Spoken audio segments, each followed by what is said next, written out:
मतलब यसको मतलब के हो भन्दाखेरि हरेक बैंकले एउटा नीति बनाउनु पर्यो र त्यस अनुसारले नियम बनाएर हरेक कारोबारलाई हैन जाँच परख गरेर त्यो मनी लन्ड्रिङ हो टेररिस्ट फाइनेन्सिङ एक्टिभिटी के हो भनेर त्यस सम्बन्धी आवश्यक निर्देशनको कार्यान्वयन गर्नुपर्ने हुन्छ। यो चाहिँ प्रमुख दायित्व जिम्मेवारी रेस्पोन्सिबिलिटी हो कसको? सूचक संस्थाको।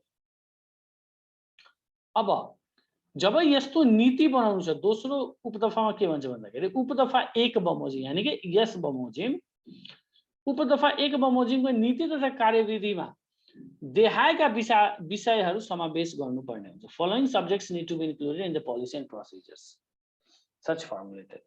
ओके नि, अब हामीले जुन नीति बनाउनु पर्यो आफ्नो संस्थाको लागि त्यसमा चाहिँ के विषयवस्तु राख्ने भनेपछि यो कुराहरू चाहिँ राख्ने भनेर भनेको छ। पहिला के ग्राहकको पहिचान, व्यवसायिक सम्बन्ध, अनुगमन, कारोबारको सूचना, अभिलेख लगायतका अन्य दायित्वका सम्बन्धमा आन्तरिक नीति, प्रक्रिया तथा नियन्त्रण सम्बन्धी व्यवस्था। त्यहाँ चाहिँ पहिले त्यो नीतिमा के कस्तो व्यवस्था हुनु पर्यो? ग्राहकको पहिचान सम्बन्धी, व्यवसायिक सम्बन्ध सम्बन्धी, अनुगमन कसरी गर्ने, कारोबारको सूचना कसरी सङ्कलन गर्ने, अभिलेख कसरी राख्ने आदि इत्यादि सम्बन्धमा चाहिँ व्यवस्था प्रोभिजन्सहरू मेन्सन भएको हुनुपर्छ। त्यो जब नीति बनाउँछ त्यसमा चाहिँ यो कुराहरू उल्लेख भएको हुनुपर्छ। त्यसपछि निरन्तर अनुगमन सम्बन्धी व्यवस्था रेगुलर मोनिटरिङ रिलेटेड प्रोभिजन्स। त्यो नीतिमा चाहिँ यो व्यवस्था हुनै पर्छ कि हामीले चाहिँ कसरी चाहिँ नियमित रूपमा निरन्तर रूपमा रेगुलर बेसिसमा हैन कारोबारहरूको अनुगमन गर्न सक्छौं।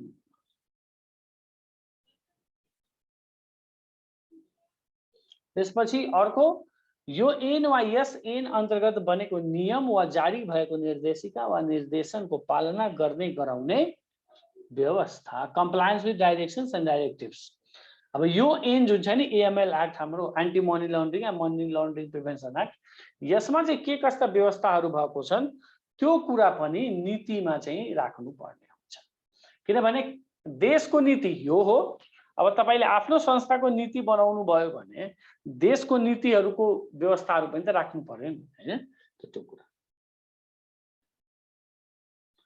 उच्च मर्यादा भएका कर्मचारी कायम गर्न कर्मचारी भर्ना लगायतका विषयमा कार्यविधिको पर्याप्त व्यवस्था। Sufficient provisions related to recruitment of high profile employees. तपाईलाई थाहा छ कुनै पनि बैंक या कुनै पनि संस्थामा उच्च पदस्थ कर्मचारी हैन उच्च पद मर्यादा या भनौं ओहदा भएको कर्मचारीहरूलाई भर्ना गर्दा चाहिँ पर्याप्त व्यवस्था हुनुपर्छ। किन भन्दाखेरि बैंकहरू या भनौं कुनै पनि संस्थामा ठूलो घोटाला तल्लो कर्मचारीले गर्न सक्दैन, माथिल्लो कर्मचारीले मात्र गर्न सक्छ। त्यसैले माथिल्लो कर्मचारीको लागि चाहिँ राम्रो नियम कानुन र व्यवस्था गरेको हुनुपर्दछ।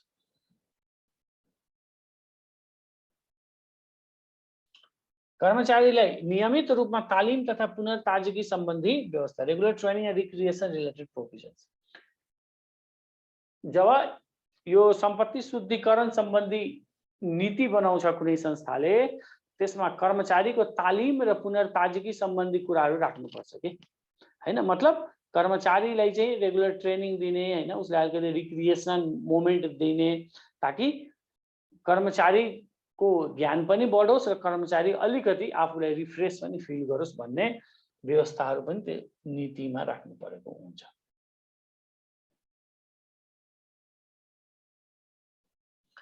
काम कारबाहीको स्वतन्त्र रूपमा अनुगमन निरीक्षण लेखा परीक्षण गरी अभिलेख अद्यावधिक गर्ने प्रभावकारी व्यवस्था हैन।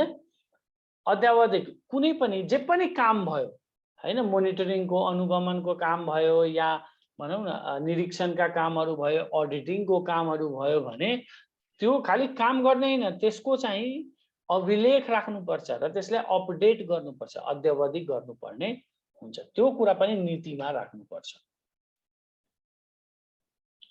शंकास्पद कारोबारको पहिचान तथा जानकारी सम्बन्धी व्यवस्था provisions related to identification and information doubtful transaction.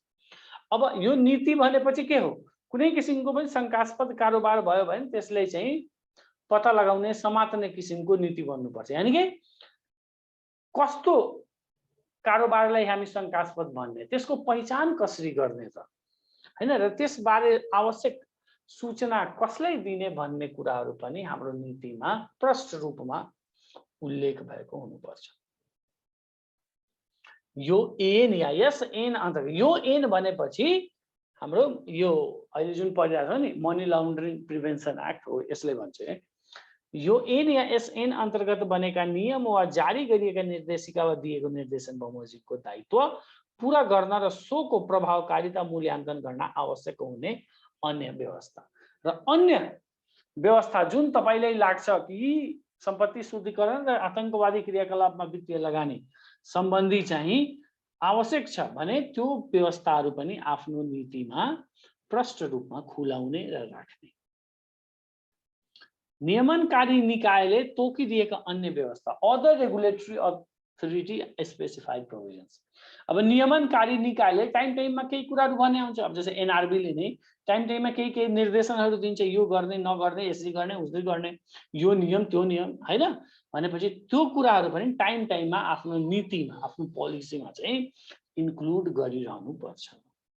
यो चाहिँ के हो, सूचक संस्थाको दायित्व हो। ठीक छ।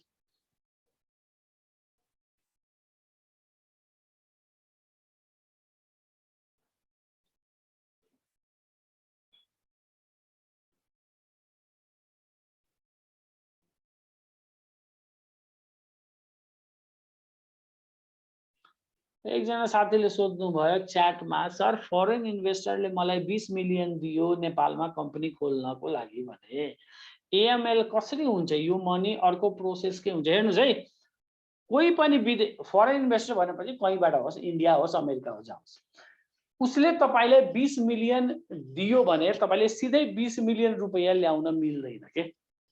कुरो बुझ्नुभयो नि? यो कुनै पकेटमा राखेर ल्याउने कुरा हैन। किनभने तपाई नगद बोकेर यदि मान्नु न, एउटा साधारण कुरा, इन्डियाबाट नि 20 मिलियन भनेपछि कति रुपैयाँ भयो? 2 करोड रुपैयाँ भयो। 2 करोड इन्डियनको कति हुन्छ नेपाली? त 3 करोड 20 लाख रुपैयाँ हुन्छ। अब त्यो मोटामोटी भनौँ न 3.25 करोड रुपैयाँ तपाई ब्यागमा झोलामा बोकेर इन्डियाबाट नेपालमा ल्याउन सक्नुहुन्छ? प्रहरीले तपाईलाई समातिहाल्छ पहिलो। भनेपछि तपाईले त्यो पैसा ल्याउनले पहिले सरकारसँग यानी कि राष्ट्र बैंकसँग अनुमति लिनुपर्छ। ठीक छ। अब तपाईले भन्नुभयो नि कम्पनी खोल्न, त कम्पनी खोल्नको निम्ति नेपालमा चाहिँ एउटा संस्था छ, इन्भेस्टमेन्ट बोर्ड भनेर, लगानी बोर्ड हुन्छ नि हो। पहिले लगानी बोर्डले त्यसलाई चाहिँ तपाई नेपालमा 2 करोड रुपैयाँ ल्याएर कम्पनी खोल्न चाहनु भइरहेछ भनेपछि लगानी बोर्डले पहिला स्वीकृति दिनुपर्छ। त्यो स्वीकृति दिइसकेपछि नेपाल सरकार मन्त्री परिषदले त्यसलाई पारित गर्नुपर्छ। यानी नेपाल सरकारले पर्मिसन दिनुपर्छ। नेपाल सरकारले पर्मिसन दिइसकेपछि अनि मात्र नेपाल राष्ट्र बैंकले तपाईको त्यो पैसा ल्याउनको निम्ति है, अब जहाँबाट ल्याउनुस्, अमेरिका, इन्डिया, जहाँको पार्टी हो त्यो हैन, विदेशी इन्भेस्टर भने नेपाल राष्ट्र बैंकले उसँग कुरा गरेर कसरी ल्याउने भन्ने चाहिँ व्यवस्था मिलाउँछ। तर नेपाल राष्ट्र बैंकले आफै ल 2 करोड दिइराछ लिएर आउने हैन। नेपाल राष्ट्र बैंकले त्यो 2 करोड रुपैयाँ कोही व्यक्ति या कोही संस्थाले दिइरहेको छ भने ऊ व्यक्तिको बारेमा पहिले छानबिन गर्छ। छानबिन गर्ने विभिन्न तरिकाहरू छन् के हैन, विभिन्न तरिकाहरू छन्।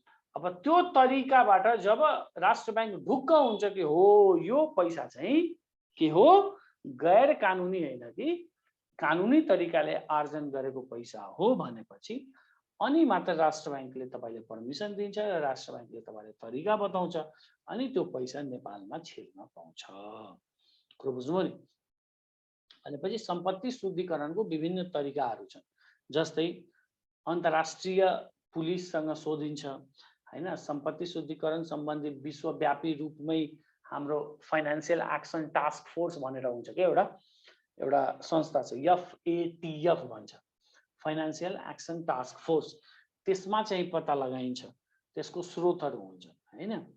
त्यो व्यक्ति या त्यो संस्था जसले चाहिँ पैसा दिइरहेछ उसको बारेमा पत्ता लगाइन्छ कि हैन त्यो व्यक्तिसँग चाहिँ यो 2 करोड रुपैयाँ कहाँबाट आयो त, उसको के कारोबार छ, उसको ब्याकग्राउन्ड के हो, उसको सम्पत्ति छ, उसको खानदानी सम्पत्ति के छ, उसले कहाँबाट ल्यायो पैसा, त आम्दानी गरेको छ कि उसको बिजनेस छ त्यहाँबाट निकालेको छ कि उसले घर आफ्नो प्रोपर्टी बेचेर ल्याएको छ, त्यो सब इन्भेस्टिगेसन गरिन्छ। यही सबै प्रोसेस चाहिँ हामी के भन्छौँ, सम्पत्ति शुद्धिकरणको प्रक्रिया भनिन्छ। ठिक छ, ओके ल ठिकै छ। अब यस हजुर त्यो अहिले यो जनार्दन शर्माले एकजनाले अमेरिकाबाट 40 करोड पठाएको थियो नि, त्यो पनि अस्तिको त्यो राष्ट्र ब्याङ्कले गर्ने हो कि कसले हो गर्ने खास? हैन, राष्ट्र ब्याङ्कले त त्यो आइडेन्टिफाई गरे हो नि त, त्यहाँ त समस्या। यो अस्वीकृत गर्ने चाहिँ कसले हो त? के गरेको? त्यो अस्वीकृत गर्ने, त्यो बन्द गरिदिने, त्यो प्रक्रियालाई पैसा आउन नदिने राष्ट्र ब्याङ्कले अब बन्द गर्यो नि त, त्यही त भनेको। राष्ट्र ब्याङ्कले जबसम्म ओके भन्दैन नि तबसम्म पैसा नेपाल छिर्दैन के,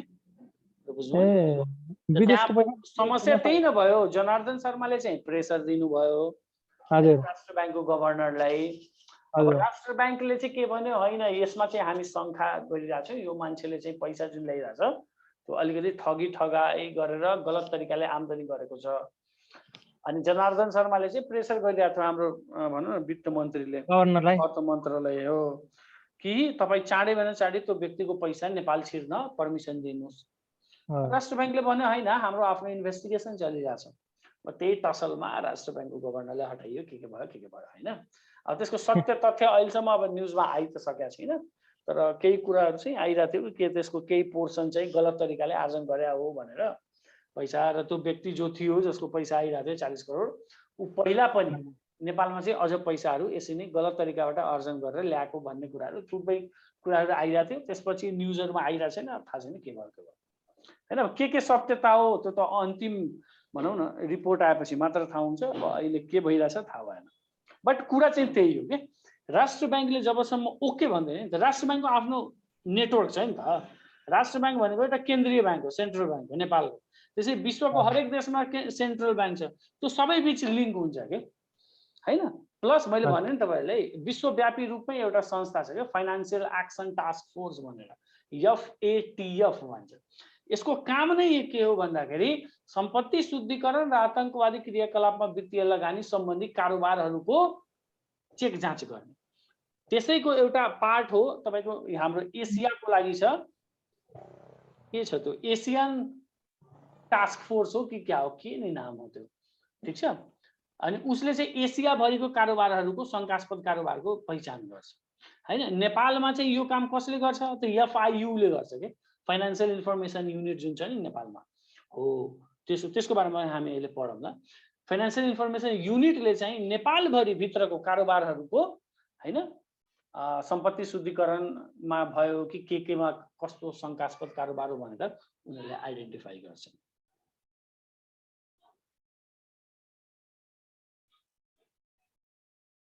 हो FATF बाट नै रिसर्च गर्नलाई भन्छन्, किनभने FATF को नेटवर्क वर्ल्ड वाइडले छ क्या, विश्वव्यापी रूपमा छ।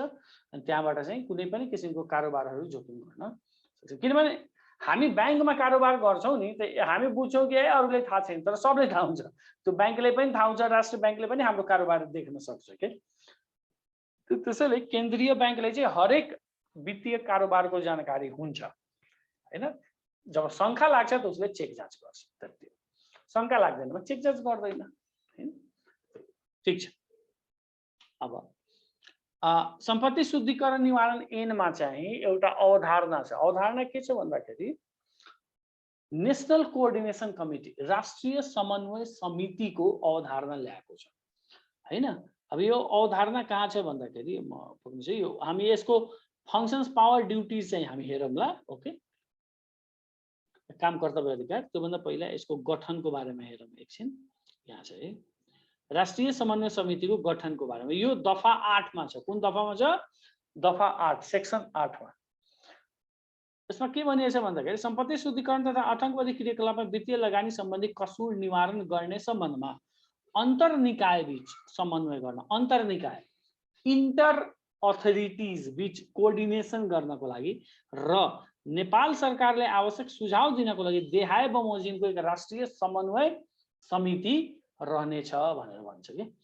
अब देहाय बमोजिमको सदस्यहरू छन् कि त्यसमा, मतलब त्यसको संयोजक कोअर्डिनेटर को हुन्छ भन्दाखेरि सचिव, कहाँको प्रधानमन्त्री तथा मन्त्री परिषदको कार्यालय। यसमा सदस्य को हुन्छ त सचिव अर्थ मन्त्रालय, सचिव कानुन मन्त्रालय, सचिव गृह मन्त्रालय, सचिव परराष्ट्र मन्त्रालय, यी सबै सदस्य हुन्। त्यस्तै नायब महान्यायाधिवक्ता न्यायाधिवक्ताको डेप्युटी एटर्नी जनरल भन्छ नि, न्यायाधिवक्ता हो त्यो। त्यसपछि सचिव अख्तियार दुरुपयोग अनुसन्धान आयोगको र डेप्युटी गभर्नर राष्ट्र बैंकको, प्रहरी महानिरीक्षक नेपाल प्रहरी हैन, महानिरीक्षक बनेपछि के भयो डीआईजी भन्छ नि हो। त्यसपछि प्रमुख सम्पत्ति शुद्धिकरण अनुसन्धान विभाग पनि छ है, मनी लन्ड्रिङ इन्भेस्टिगेसन डिपार्टमेन्ट पनि छ नेपालमा।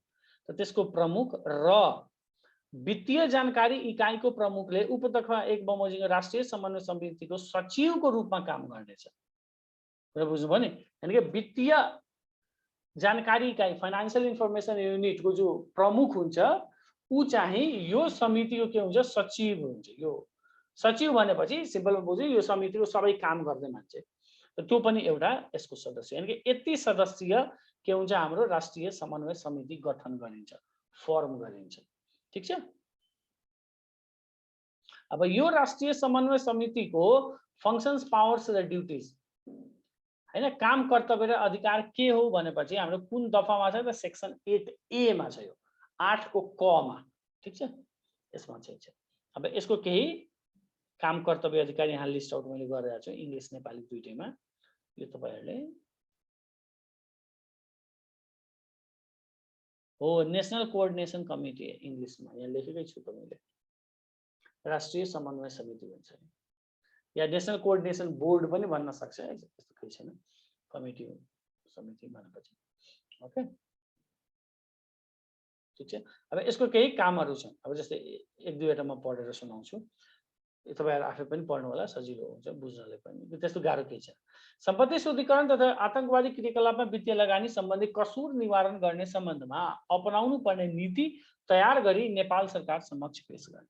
अब नेपाल सरकार समक्ष पेश गर्ने, टु प्रिपेयर एन्ड सबमिट हैन टु गभर्नमेन्ट अफ नेपाल के सम्बन्धी the policy to be adopted in relation to prevention of money laundering. यानी कि नेपालको लागि कस्तो चाहिँ सम्पत्ति शुद्धिकरण तथा वित्तीय आतंकवादी क्रियाकलापमा वित्तीय लगानी सम्बन्धी कसुर निवारण गर्नको लागि कस्तो नीति चाहिन्छ त हैन, त्यो नीति बनाउने काम यो समन्वय समितिले गर्छ र त्यसले चाहिँ नेपाल सरकारको सामु पेश गर्छ र नेपाल सरकारले स्वीकृति दिएपछि त हो के हुन्छ लागू हुन्छ देशभरि।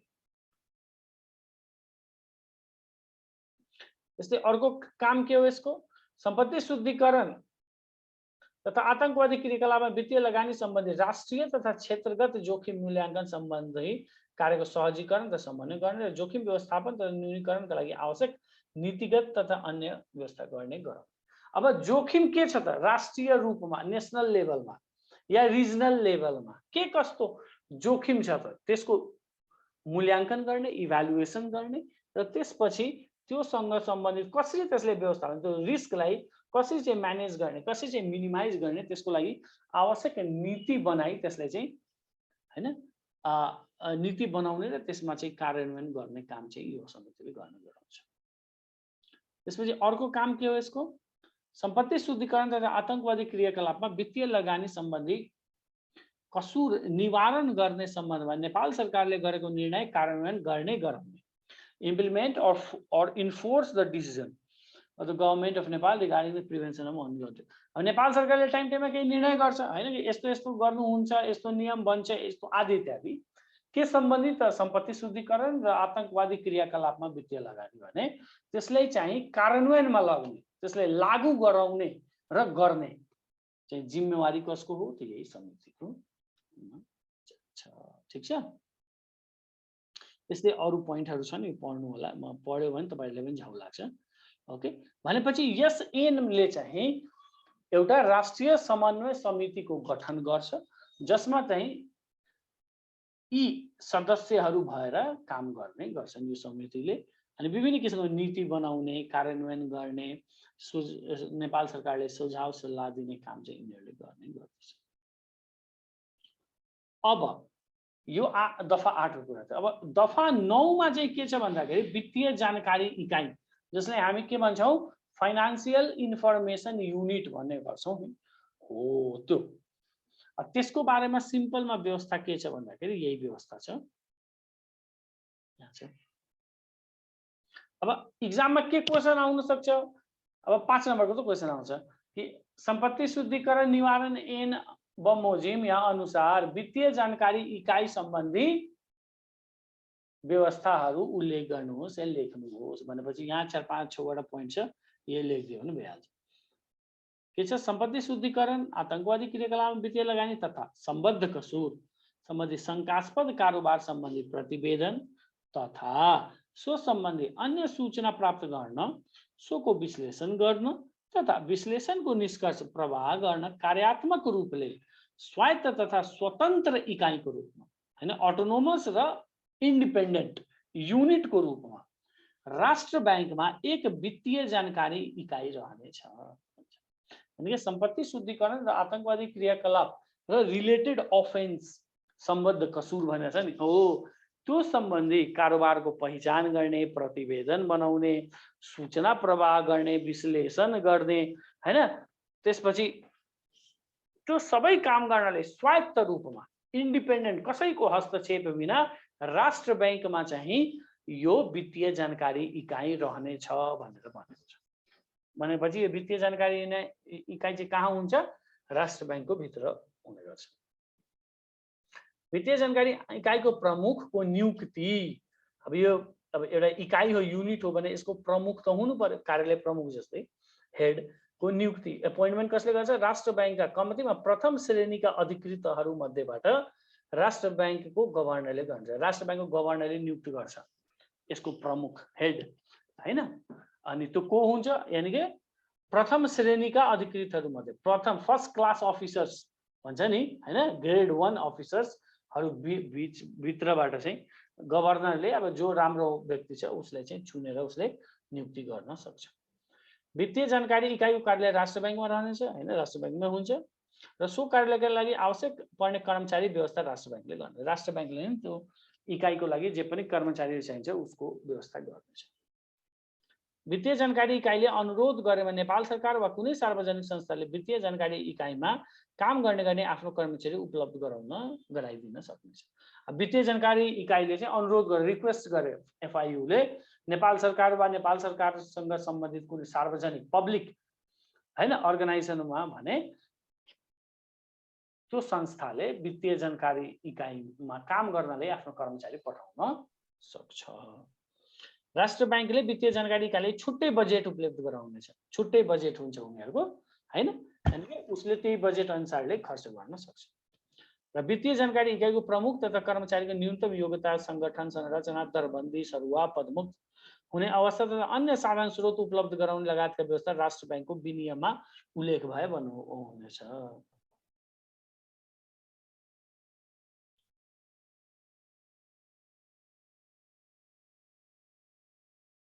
ठीक छ, भनेपछि राष्ट्र बैंकको विनियम भनेपछि बाइलजमा जसरी व्यवस्था हुन्छ त्यसै अनुसार वित्तीय जानकारी इकाइकोमा चाहिँ कर्मचारी कति रहने, कस्तो कर्मचारीको के योग्यता, एलिजिबिलिटी क्राइटेरिया हैन, अर्गनाइजेसन स्ट्रक्चर कस्तो हुने, कति जना कर्मचारी हुने, उनीहरुको सरुवा, उनीहरुको बढुवा, उनीहरुको हैन अवकाश, पदमुक्त आदि इत्यादिको व्यवस्था चाहिँ राष्ट्र बैंकको नियम अनुसार हुने भनेर भन्छ।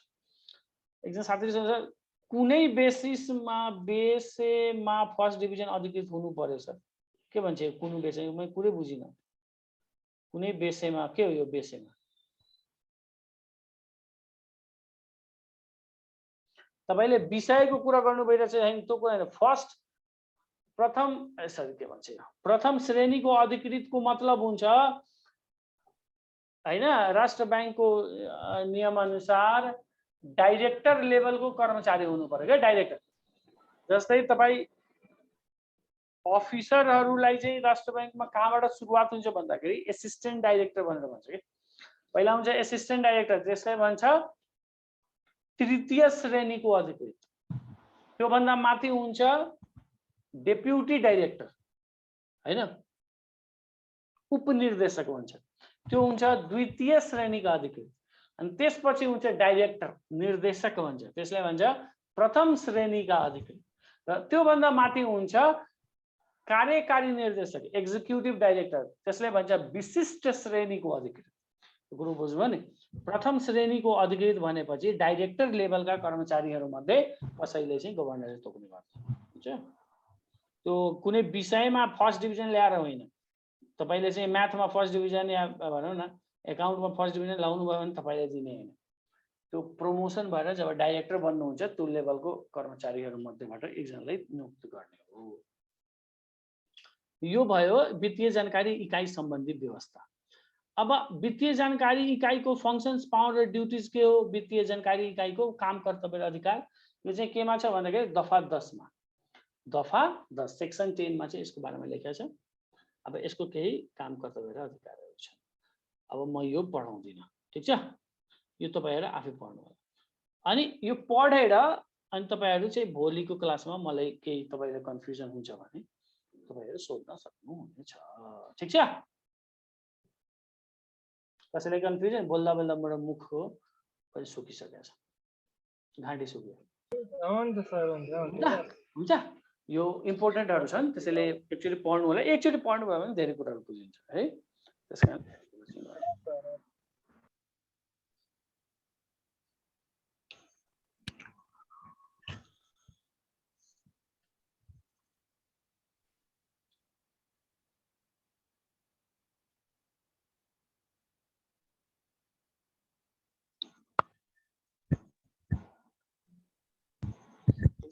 ल, त्यसो भए हामी आजको लागि यतिकै राखौं। भोलि